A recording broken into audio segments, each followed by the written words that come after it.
কবি আতিক হেলাল ভাইয়ের একটি কবিতা, বাবা ছেলের গল্প। বাবাই প্রথম শিক্ষক আমার, বাবাই আমার গুরু।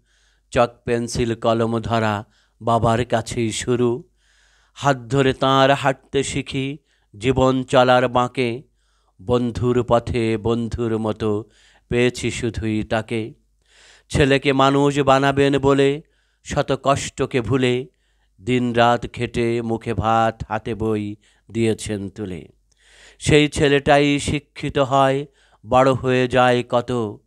বাবার কথাকে মনে হয় যেন উটকো ঝামেলা যত। কত রিচ ফুড মিষ্টি ও ফল অঢেল স্বেচ্ছাচার।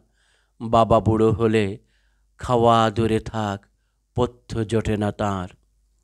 ছেলে বড় হলে সব হবে ভেবে দিয়েছেন শুধু যিনি, সেই বাবাকেই প্রকৃত অর্থে আমরা কজনে চিনি।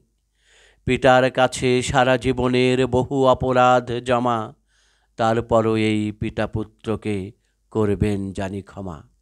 হ্যাঁ, ক্ষমা করবেন। পিতা কখনোই তার সন্তানকে অভিশাপ দেন না।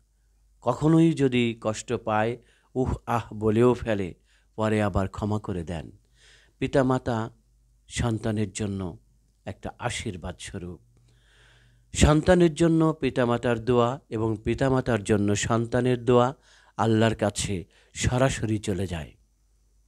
সন্তানের জন্য পিতামাতা যখন দোয়া করে, আল্লাহ সেই দোয়া কবুল করেন।